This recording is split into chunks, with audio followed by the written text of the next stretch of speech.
La révolte contre Moshe et Aaron, qui a été fomentée par Korach, a été très sévèrement sanctionnée par Akadosh Baruch Hu de manière sans précédent, puisque la terre s'est ouverte et les a engloutis, plus un feu qui a brûlé, qui a consumé les 250 princes qui avaient offert l'encens, plus encore une épidémie qui a décimé 14 700 séditieux. Pourquoi une telle sévérité? Rabbi Shimshon Raphaël Hirsch a expliqué parce que cette révolte n'entrait pas simplement dans le cadre d'un incident politique. L'enjeu était beaucoup plus grave que cela. C'était toute la mission sacrée de Moshe Rabbeinu qui était remise en question. C'est tout le judaïsme, d'une manière générale, qui était ainsi remis en question. C'est d'ailleurs ce qui ressort clairement du Midrash. Le Midrash fait remarquer que cette paracha de Korach, donc qui a donné que nous lisons cette semaine et qui porte le nom de Korach, elle vient juste après la fin de la paracha de Shlach Locha, qui se terminait, qui était consacrée à la mitzvah des tzitzit. Ce qui sous-entend qu'il doit y avoir un lien important entre les deux. Et le Midrash nous dit, à peine Korach avait-il entendu de la bouche de Moïse qu'il existait une mitzvah de tzitzit, qui se précipite et qui lui demande, dis-moi Moshe, si quelqu'un porte un vêtement qui est tout entier de la couleur techelet, bleu azur, est-ce qu'il doit quand même y mettre des tzitzit? Moshe Rabbeinu nous dit, oui, bien sûr. On lui dit, mais comment est-ce possible? Si le vêtement porte simplement 4 fils bleu azur, ça suffit déjà pour acquitter le vêtement. Alors si le vêtement est tout entier de cette couleur, il devrait déjà être acquitté. Et il poursuit sa question en disant, et dis-moi Moshe, s'il y a une maison qui est remplie de livres de Torah, de Sifrei Torah, est-ce qu'il faut quand même mettre à la porte une mezouza? Moshe Rabbeinu nous dit, bien sûr. Il dit, mais comment tu peux comprendre une chose pareille? La Torah, un livre de Torah contient tous les 613 commandements. Dans la mezouza, il y a juste 2 petits paragraphes, Shema, Vayem, Shamoa. Alors, si un Sefer Torah entier ne peut pas dispenser la maison de mezouza, alors comment une mezouza, petite mezouza de rien du tout, pourrait le faire? Conclusion de Korach, toutes ces injonctions, ces commandements que tout nous rapporte au nom de Dieu, ce sont des inventions. Ainsi, c'est toute la remise en question de tous les commandements de la Torah qui est faite d'après cela par Korach. Cependant, il y a 2 questions qui peuvent se poser. La première, c'est que Korach ait décidé de remettre en question toute la tradition de Moïse, et qu'il, en tournant en dérision des commandements. Mais pourquoi choisit-il juste ces 2 commandements-là de tzitzit et de mezouza? Il avait le choix entre des dizaines et des dizaines de commandements qu'il aurait pu aussi tourner en dérision.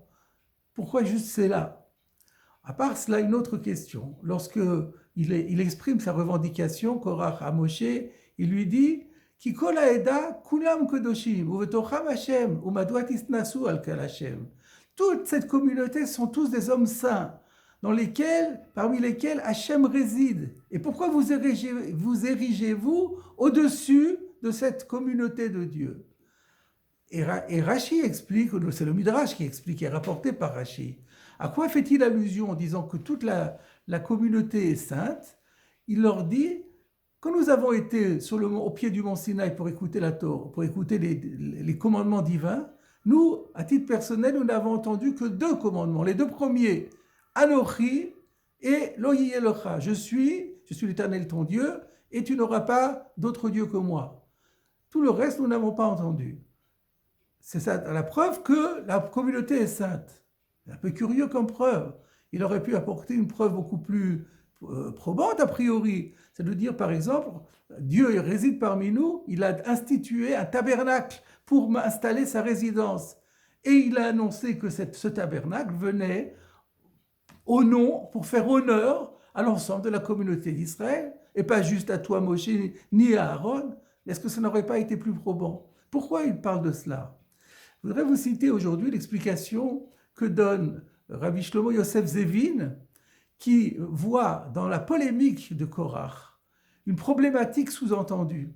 Cette problématique, c'est la complémentarité qu'il y a dans le judaïsme entre la émouna, c'est-à-dire la foi, la croyance en Dieu, la croyance dans la Torah, dans les valeurs véhiculées par la Torah, l'adhésion totale à cela, et à part cela, les mitzvot, la pratique des mitzvot. L'un ne va pas sans l'autre. Pratiquer les commandements sans croire en Dieu, c'est les vider de toute substance. Mais de l'autre côté aussi, uniquement adhérer à la croyance en Dieu et ne pas et ne pas la traduire en acte, eh bien, dans ce cas-là, cette foi, elle est sans valeur également. Alors le premier point, comme quoi il faut absolument d'abord craindre, avoir la foi pour accomplir les commandements.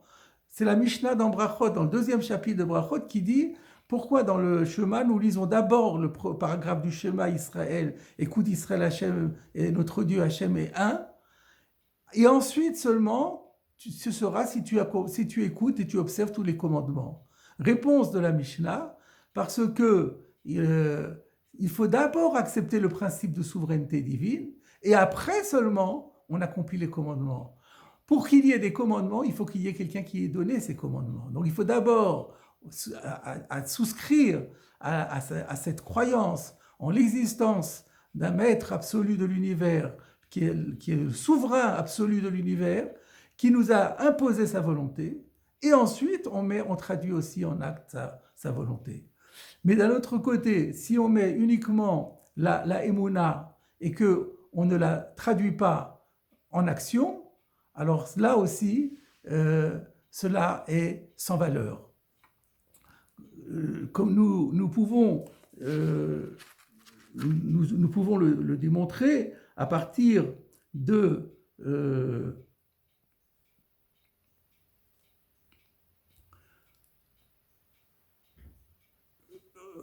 justement par notre passage,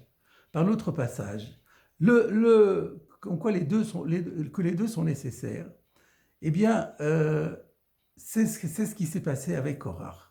Korach dit, il fait allusion au trélet. Le trélet, c'est le couleur bleu-azur. Le Talmud en Menachot, page 43, nous dit que cette couleur bleu-azur rappelle la couleur de la mer, qui rappelle elle-même la couleur du ciel.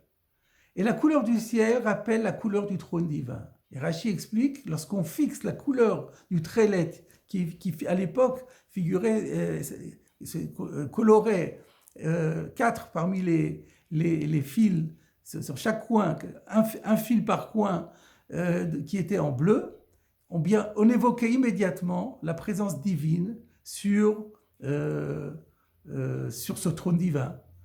On évoquait le trône divin et par là même celui qui siège sur le trône divin. Et donc, ça c'est le trélet. Quant aux tzitzit, les tzitzit, eh bien, ils viennent nous rappeler l'obligation d'accomplir les commandements de la Torah. Nous le disons en toutes lettres dans la paracha des tzitzit, ou ritem oto, vous le regarderez, ou zachartem et kol mitzvotai, et vous vous souviendrez ainsi de tous mes commandements, vasitem otam, vous les mettrez en pratique. Voilà, la mitzvah des tzitzit, c'est le symbole même de la mise en pratique des commandements. Et donc, le trélet, c'est la croyance, les tzitzit, c'est les mitzvot. Et Rashi rajoute, la valeur numérique de tzitzit, c'est 600. Encore vous rajoutez les 8 fils qu'il y a dans chaque coin, et les 5 nœuds qu'on met devant les 8 fils, 8 et 5, 13, 613. Nous avons référence aux 613 commandements de la Torah. Et donc, Korach vient dire à Moshe Rabbeinu, s'il y a du trélet, s'il y a la croyance en Dieu, on n'a pas besoin des tzitzit, on n'a pas besoin de mettre en pratique. Et ensuite, il lui parle de la mezouza. La mezouza, qu'est-ce qu'il y a écrit dans le texte de la mezouza? 2 parashiot. Shema, Vayayim Shamoa. Shema, c'est la Emouna. Vayayim Shamoa, c'est la pratique. Korach dit non, c'est pas, non, Dieu n'a jamais demandé une chose pareille. Shema, ça suffit. Vayam Shamoa pour la pratique, c'est pas nécessaire. Voilà l'objection de Korach. Et c'est pour ça qu'il rajoute. Et lorsque nous étions au mont Sinaï, qu'est-ce que nous avons entendu de Dieu? Dieu a dit, je suis l'Éternel ton Dieu, qui t'a fait sortir d'Égypte. Tu n'auras pas d'autre Dieu que moi. C'est tout ce qu'il a dit. Les 8 autres commandements, mon cher Moshe, dit Korach, c'est des inventions de ta part. Nous n'y souscrivons pas et nous n'y croyons pas et nous ne le mettrons pas en pratique.